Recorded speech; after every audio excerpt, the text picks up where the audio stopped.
Hello and welcome back. आज की video है इंडिया के फ्यूचर सोल्जर के बारे में, जो कि अभी लेटेस्ट ही न्यूज़ आई है और 2022 अभी एंड होने को है। और ये फ्यूचर सोल्जर जो है वो इंडियन आर्मी ने इंट्रोड्यूस करवाया। तो वीडियो में देखते हैं कि कौन कौन से फीचर्स हैं जिससे ये सोल्जर लेस है, और डायरेक्ट वीडियो शुरू करते हैं। Hello friends, welcome to defence matrix. तो आज हम बात करेंगे एफएनसास सोल्जर की, जिसका मतलब है futuristic infantry soldier as a system. तो हमारे रक्षा मंत्री को एक डेमो दिया गया एफएनसास सोल्जर का, जिसका वीडियो जो है वो अवेलेबल है। लिंक हम प्रोवाइड करा देंगे। वीडियो को हम प्ले नहीं कर सकते क्योंकि वो ANI का है और अभी हमारे पास उनके वीडियो को प्ले करने की परमिशन नहीं है। इमेजेस डेफिनेटली हम शेयर कर सकते हैं। तो जैसा कि आप देख सकते हैं, ये एफएनसास की कॉन्फ़िगरेशन है, जिसमें सोल्जर के पास लेवल 4 का बुलेट प्रूफ जैकेट है, जो कि 360 डिग्री की प्रोटेक्शन प्रोवाइड करा रहा है ग्रोइन एरिया से। अच्छा, जो बुलेट प्रूफ जैकेट है वो 360 डिग्री की इसमें प्रोटेक्शन देगा। उसका मतलब ये है कि आपने वैसे तो बुलेट प्रूफ जैकेट्स देखी होंगी जो सिर्फ सामने से होती है और पीठ की तरफ से, पर ये आपको साइडों से और जो नेक के पास आप देख रहे हैं उधर से भी आपको प्रोटेक्शन देगी, और नीचे से आगे हर जगह से, टांगों के अलावा। तो ये बहुत ही ज़बरदस्त चीज़ बनाई है और ये गर्दन के पास तक आपको सेफ रखेगी, लेकर नेक तक। तो ये लेवल 4 का बुलेट प्रूफ जैकेट है, जो कि AK-47 के आर्मर पियर्सिंग राउंड। अच्छा, जो पबजी प्लेयर्स हैं उनको भी पता होगा कि जैकेट सिर्फ लेवल 3 तक की होती है, और इसके अंदर लेवल 4 की जैकेट दिखाई है। और जैसा कि आपने देखा कि 360 डिग्री तक ये आपको प्रोटेक्शन देगी, उसको भी रोक सकता है। साथ ही साथ जो हैवी 7.62 बाई 51 मिलीमीटर के राउंड्स हैं, उनको भी रोकने में सक्षम है। बहुत बड़ी गोली होती है 7.2। यहाँ पर दिया गया है बैलिस्टिक गॉगल्स हैं, एल्बो पैड है, नी पैड है। साथ में जो गन है वो AK-203 है, जो कि 7.62 बाई 39 मिलीमीटर के राउंड्स फायर करने में सक्षम है। और ये ब्लैक कलर है यार। साथ में हर गन में आपको होलोग्राफिक साइट जो है वो मिल जाएगी टारगेट को एक्वायर करने के लिए, जो कि 200 मीटर तक इफेक्टिव मानी जाती है। बाकी एक नाइट साइट है जो कि सिंगल आई को कवर करेगी।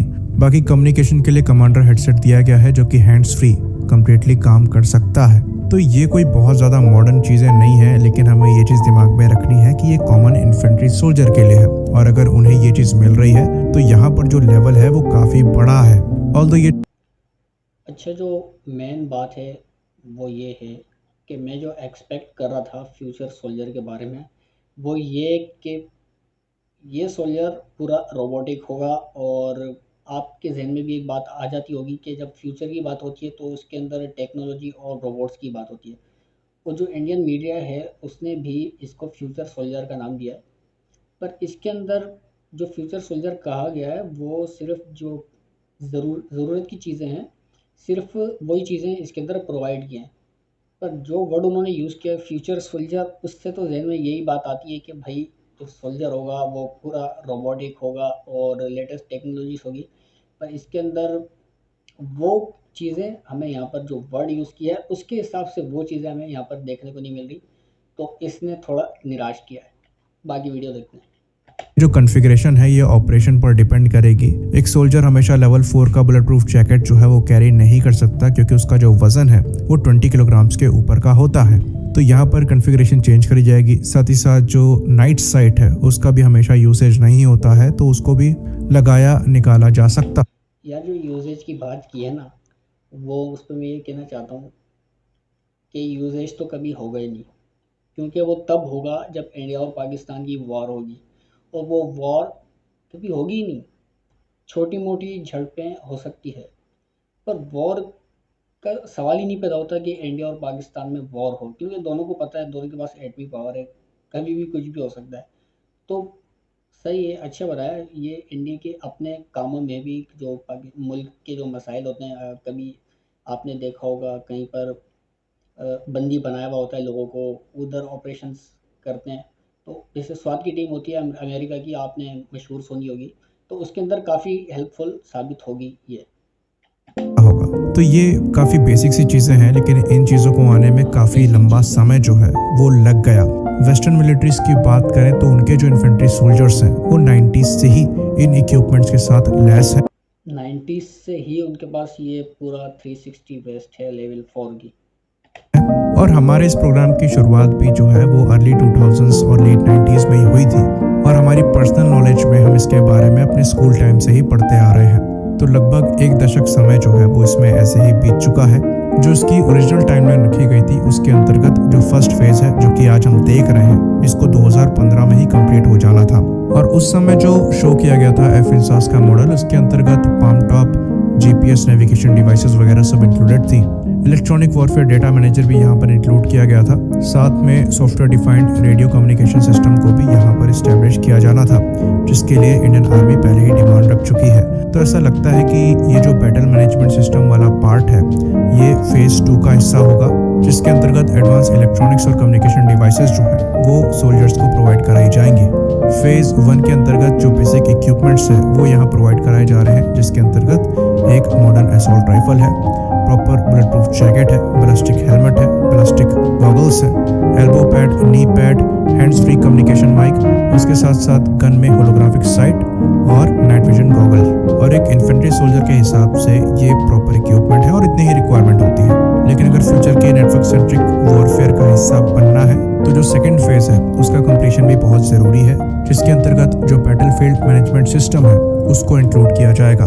तो ये जो प्रोसेस है ये फेज मैनर में चल रहा है। पहले यूनिफॉर्म चेंज हुई, उसके बाद ये एफ-इंसास के जो बेसिक इक्विपमेंट है, जो पहले फेज के इक्विपमेंट है वो यहाँ पर प्रोवाइड कराए गए। सेकंड फेज में हो सकता है और एडवांस इक्विपमेंट है जिनकी बात पहले कही गई थी, जिसके अंतर्गत thermal imager, laser range finder, CCT cameras, digital magnetic compass के साथ साथ डिफरेंट जो टारगेट एक्विजिशन सिस्टम है उनको भी यहाँ पर इंक्लूड किया जाएगा।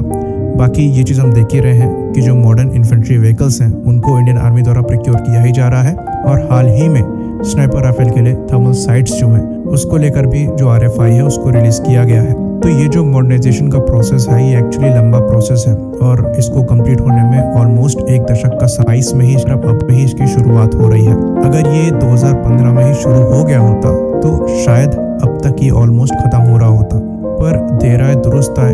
जितना भी यहाँ पर अब अपग्रेड हो रहा है ये कम्प्लीटली इंडिजिनस अपग्रेड है। गन से लेकर बुलेट प्रूफ जैकेट, हेलमेट्स सब मेड इन इंडिया ही है। यहाँ तक कि जो इन्फेंट्री व्हीकल्स वगैरह लिए जा रहे हैं, साथ में जो थर्मल साइट्स, हाँ, इन्फेंट्री व्हीकल्स वो भी मेरे ख्याल में टाटा बना रहा ये है। भी मेड इन इंडिया ही होने वाले हैं। तो इस प्रोजेक्ट के डिले होने से कम यहाँ पर हम एक फायदा देख सकते हैं कि जो हमारा एफ-इंसास प्रोग्राम है वो कम्प्लीटली मेड इन इंडिया है, और जो आर्मी का अपग्रेड है वो भी कम्प्लीटली मेड इन इंडिया है, क्योंकि अब हमारे पास ऐसा इंफ्रास्ट्रक्चर मौजूद है। इसी बात पर हम इस वीडियो को भी खत्म करेंगे। लाइक करिए, सब्सक्राइब करिए। जय हिंद। वीडियो हो गई है ख़त्म। फ्यूचर सोल्जर भी हमने देख लिया, काफ़ी सही था। 360 जो लेवल 4 की वेस्ट थी वो काफ़ी इंटरेस्टिंग थी, और उसके अलावा जो AK-47 थी भाई, उससे तो मुझे शुरू से ही प्यार है भाई। हम पबजी खेलते हैं, उसका साउंड और उसका शेप, और ख़ासतौर पे इसके अंदर जो गन दिखाई है उसका तो कलर बहुत ही ज़बरदस्त था। पर जो मैं एक्सपेक्ट कर रहा था वो मैं रोबोट्स और मशीनरी एक्सपेक्ट कर रहा था, क्योंकि फ्यूचर सोल्जर इसी को ही कहते हैं। आपने काफ़ी मूवीज़ भी देखी होंगी, हॉलीवुड की मूवीज़, तो ये वर्ड मेरे ख्याल में नहीं यूज़ करना चाहिए था। खैर, वीडियो अच्छी लगी हो तो प्लीज़ सब्सक्राइब करें और वीडियो को लाइक भी करें। अगर आप मुसलसल मेरी वीडियोस देख रहे हैं तो प्लीज़ इस बार सब्सक्राइब कर ही दें। बस ज़िद पे अड़ जाए, मैं भी ज़िद पे अड़ रहा हूँ भाई, आज सब्सक्राइब कर ही दें। अल्लाह हाफ़िज़।